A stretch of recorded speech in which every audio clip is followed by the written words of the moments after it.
स्वागत है आपका मेरे YouTube चैनल पे। और आज हम पढ़ेंगे जो रूट होते हैं उनका जोड़, घटाव, गुणा और भाग कैसे करते हैं।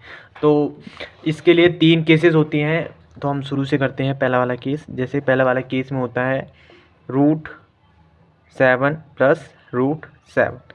अब इसमें आपको क्या करना है कि इनका प्लस कैसे होगा कि इन दोनों के बाहर में कुछ नहीं लिखा, तो इसका मतलब इन दोनों के बाहर 1 लिखा हुआ है, इसके बाहर भी 1, इसके बाहर भी 1, मतलब 1 1 लिखा हुआ है। तो आपको क्या करना है, पहले जो रूट के बाहर के जो 1 1 है लिखा नहीं रहता, मतलब 1 रहता है, तो इन एक एक को जोड़ के 2 हो जाएगा। और प्लस जो ये रूट के बाहर एक जो छुपा हुआ रहता है, मतलब अगर कुछ नहीं है तो एक तो रहेगा, तो दोनों को मिला के 2 हो गया है। और जो √7 है उसको √7 ही आपको लिख देना है, जो रूट वाले टर्म है उसको सेम लिख देना है। दूसरी बहुत इजी होता है ये रूट वाला, जैसे 4√3 प्लस 5√3। इसमें देखिए आपको क्या करना है, जो रूट के बाहर है इसके बाहर कुछ नहीं था, 1 था, तो हमने 1 1 जोड़े तो 2 हो गया। इनके बाहर डिजिट दे रखी है, इसके बाहर दे रखी है 5, इसके बाहर दे रखी है 4, तो 5 और 4, जैसे उसमें 1 और 1 जोड़े थे, इसमें 5 और 4 जोड़े हमने, तो ये हो गया 9। और जो रूट वाली संख्या है वो रूट वाली संख्या तो रूट वाली आएगी। ठीक है। अब देखो ये जब रूट सेम होगा तब की बात है, अगर रूट सेम ना हुआ तो देखो, जैसे तीसरे केस में हमने ले लिया है 3√7 प्लस 2√2। तो इसमें देखो रूट के अंदर सेम डिजिट नहीं है तो ये प्लस नहीं होते हैं, रूट वाले वही प्लस होते हैं जिन दोनों के रूट के अंदर सेम वैल्यू रहेगी। तो ये कैसे हो जाएगा, इसका आंसर सेम ऐसे हो जाएगा जैसे ही लिखा हुआ ही है, प्लस 2√2। आपको पता होगा एक संख्या होती है जैसे 3, तो इसको 2 पार्टों में डिवाइड करा जाता है, √3 इंटू √3, ये दोनों मिलके 1 हो जाता है, यानी कि 3 बन जाता है। तो इसीलिए रूट में ये समझना ज़रूरी होता है कि जो 3 होता है इसको 2 पार्टों में डिवाइड करेंगे, 3 × 3। तो अगर किसी रूट में आपको 3 × 3 मतलब दिखे तो आप सीधे इसको 3 लिख सकते हैं। दोनों रूटों में से इस रूट में से बाहर निकाल दो इन दोनों को और इनको एक रूट बना दो, क्योंकि 9 का स्क्वायर होता है 3, 3 का स्क्वायर होता है 9, तो 9 अगर रूट में 9 है तो उसको हमसे 3 लिख सकते हैं। अब रूट का घटाव, रूट के घटाव में भी पहला एग्जाम्पल वही है, √5 माइनस √5। तो √5 माइनस √5 ये सेम है जैसे हम नॉर्मल गिनती करते ही हैं, जैसे 1 में से 1 घट गया तो कितना हो गया 0, वैसे ही √5 में से √5 चला जाता है तो बचता है 0। ठीक है। दूसरी टर्म में देते हैं 4√3 माइनस 2√3। अब देखो इन दोनों को ना आपको ना एक टर्म ले लेना है, जैसे 4 इंटू √3 है ना, इसको एक टर्म ले लो √3 को, और इसको भी एक टर्म, मतलब ये दोनों हो गया। जैसे 4 में से 2 गया तो 2 बचा, और ये पूरी एक टर्म मान रखी हमने तो 2√3 है ना, क्योंकि √3 वाला तो लिखना ही है। आपने इन दोनों को मतलब ऐसे मान लिया है जैसे ये एक ही टर्म है, जैसे होता है ना 4 में से 2 गई तो 2 आता है, ये हमने पूरा इसको 4 माना है, इसको पूरा हमने 2 माना है, तो 4 में से 2 गया, उसके बाद रूट वाली टर्म आ जाएगी, क्योंकि इसको पूरी एक टर्म है ये। ठीक है।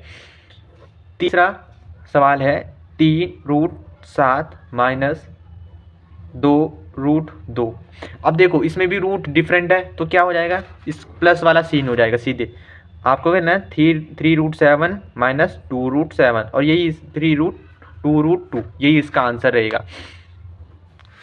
अब जो ये दूसरा वाला है रूट का गुणा, तो रूट का गुणा में देखो इसमें भी पहला सीन वही है कि अगर रूट सेम रहेंगे 3√3 और सिर्फ रूट रहेंगे तो क्या हो जाएगा 3, जैसे मैंने आपको अभी ऊपर में बताया था कि √3 और √3 बराबर 3 होता है, क्योंकि ये 3 के ही 2 हिस्से होते हैं, ये आधा 3 है और ये आधा 3 है, ये दोनों मिलके पूरा 3 बनते हैं। ठीक है। तो √3 इंटू √3 अगर हम गुणा करेंगे तो पूरा 3 बन जाएगा। ठीक है। रूट से रूट कट जाएगा इंटू में, या फिर ये ऐसा होता है वैसे कि 3 एक ही रूट में आ जाएगा, 3 × 3, तो ये हो जाएगा रूट में 9। और आपको पता होगा 3 का स्क्वायर 9 होता है, तो ये क्यूब से बाहर आ जाएगा और 3 बन जाएगा। ठीक है। अब दूसरी जो वो है सिचुएशन वो है 2√2 प्लस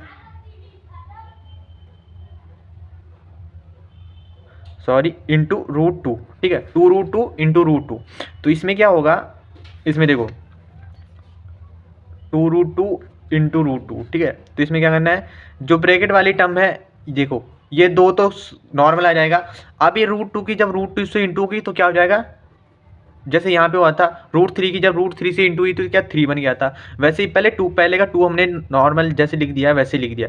अब जो दूसरा वाला 2 है इसको हमने इससे इंटू करके 2 बन गया है, तो ये कितना आ जाएगा, ये हो जाएगा 4। ठीक है ना, 2 × 2 4।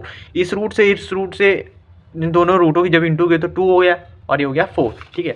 तीसरा वाला है 7√2 इंटू 2√3। अभी देखो ये वैसे नहीं होगा जैसे ऐड सब्ट्रैक्शन हो रहे थे कि सेम आपने लिख दिया, इसमें ऐसा नहीं होगा। इसमें क्या होगा कि आपको करना है जो पहली वाली टर्म है, ठीक है, 2 गुणा 7 कितना हो गया 14। अब ये √2 इंटू √3, 2 इंटू √3, फिर आप इसको लिख सकते हैं 14 और रूट में एक ही रूट में इन दोनों को लिख सकते हैं 2 इंटू √3, ये बन जाएगा 14 इंटू 3 2 6 √6। जैसे ये होता है ना कि √5 इंटू √6, तो आप इसको लिख सकते हो √30, ठीक है। और फिर आप इसको रूट से बाहर निकाल सकते हो, खैर ये तो निकलेगा नहीं रूट से बाहर, लेकिन जैसे भी ऐसे होता है ना √8 इंटू √2, तो ये सिद्ध हो जाएगा √16, और √16 आपको पता 4 का स्क्वायर 16 होता है, तो इसका आंसर आ जाएगा 4। अब आते हैं रूट का भाग पे, जो हमारा आज का लास्ट पार्ट है, ये है पहला क्वेश्चन। इसमें सेम है डिवाइडेड बाई √3, तो इसमें क्या हो जाएगा, इसमें सेम जैसे डिवाइड होता है ये 3/√3, तो ये कट के 1 हो जाएगा। जैसे नॉर्मल वो होता है कि 2/2 कितना होता है 1, वैसे ही रूट वाला भी ऐसे ही होगा, ठीक है। दूसरी टर्म हम लेंगे जिसमें क्या है कि पहले दूसरा नंबर आएगा और रूट में जो डिजिट है वो सेम रहेंगे। तो इसमें देखो इसका मतलब भी वही है 2√5 में √5 है ना, तो √5 से √5 कट जाएगा और यहाँ पे बच जाएगा 2, ठीक है ना। जैसे यहाँ पे कुछ भी होता 3√8 डिवाइडेड बाई √8, तो ये भी वैसे हो जाता है, जो ऊपर वाली टर्म है वो आ जाती न्यूमरेटर में, जो नीचे वाली दूसरी टर्म है वो हो जाती डिनोमिनेटर पे। ये कट गया और बच गया 3, ठीक है।